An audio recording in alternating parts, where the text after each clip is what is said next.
What would it take to become the richest person in the world? Could a single man, born into humble beginnings, rise to command an entire industry, face off with the government, and leave a lasting impact on society? John D. Rockefeller, the world's first billionaire, did just that.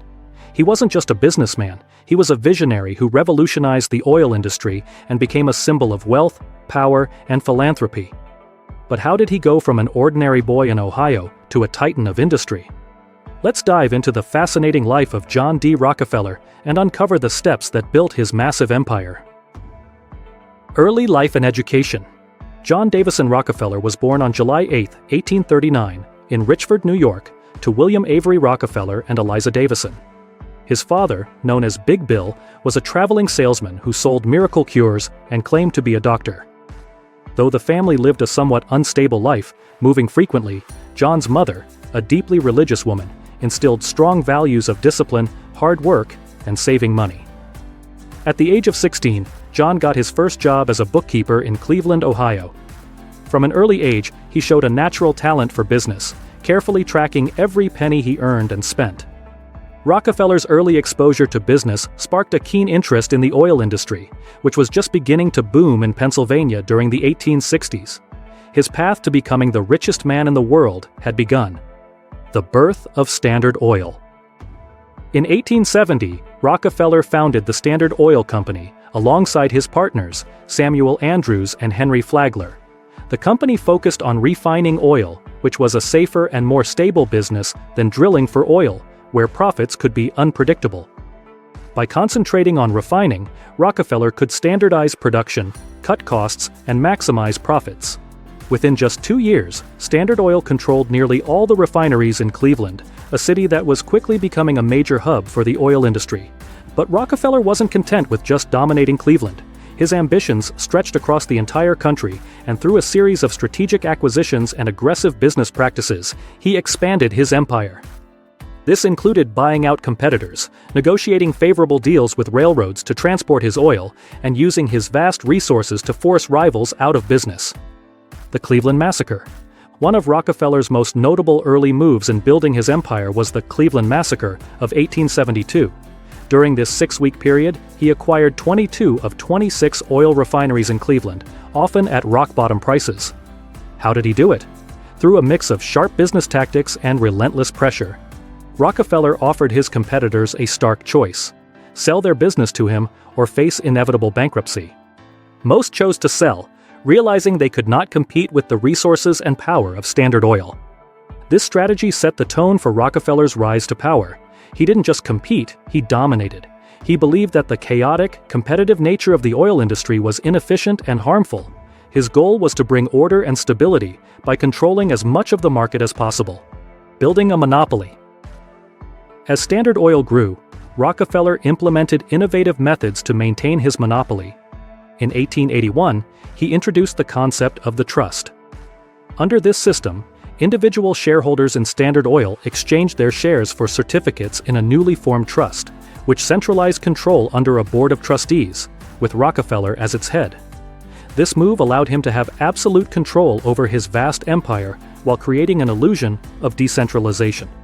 The trust system enabled Rockefeller to expand Standard Oil's reach far beyond oil refining. The company built its own pipelines, storage facilities, and even railroads to reduce dependence on external suppliers. This vertical integration made Standard Oil nearly unstoppable, as it controlled every step of the oil production and distribution process. To further secure his dominance, Rockefeller also ventured into related industries such as iron, steel, copper, shipping, and banking. Standard Oil's influence was so vast that it even forced general stores to sell only its kerosene by offering other products at discounted prices to compliant shop owners. This level of control over both supply and distribution created a near-total monopoly, the Sherman Antitrust Act and Standard Oil's breakup. Rockefeller's monopoly didn't go unnoticed by the U.S. government.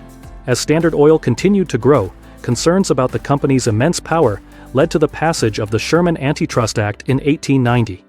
The act was designed to prevent monopolies and promote fair competition in the marketplace, but Rockefeller's legal team was quick to adapt. They converted Standard Oil from a trust into a holding company, which continued to operate in much the same way as before, skirting the new regulations.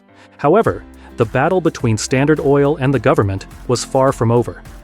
In 1911, the Supreme Court ruled that Standard Oil must be broken up into smaller companies due to its violation of antitrust laws. While this was seen as a victory for the government, Rockefeller didn't suffer as much as one might expect. The breakup only made him richer, as he retained large shares in the newly formed companies, many of which are still household names today, including ExxonMobil and Chevron. Rockefeller's philanthropy. After retiring from Standard Oil in 1896, Rockefeller turned his attention to philanthropy. Deeply religious, he believed that his wealth was a gift from God, and he had a responsibility to use it for the greater good. His philanthropic efforts were extraordinary, as he donated hundreds of millions of dollars to various causes throughout his life. One of Rockefeller's most significant contributions was the establishment of the Rockefeller Foundation in 1913. The foundation focused on improving public health, education, and scientific research, and it continues to operate to this day. Rockefeller also founded several institutions, including the University of Chicago and the Rockefeller University, originally the Rockefeller Institute for Medical Research, both of which have had lasting impacts on education and medicine. In addition to his large-scale philanthropy, Rockefeller was known for a quirky habit: giving out dimes to children. This small symbolic gesture softened his image in the public eye, contrasting with the ruthless businessman persona he had cultivated during his rise to power. A legacy of wealth and power. By the time of his death in 1937, just shy of his 98th birthday, John D. Rockefeller's wealth was unparalleled. At its peak, his fortune was equivalent to 1.5% of the entire U.S. economy, a figure that dwarfs even today's billionaires. But his legacy is not just about his immense wealth. Rockefeller's business practices fundamentally changed the American economy, leading to the development of antitrust laws that continue to shape the business world today.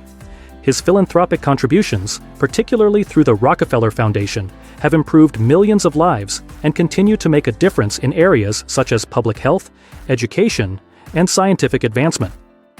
John D. Rockefeller was a man of contradictions. He was ruthless in business, yet generous in philanthropy.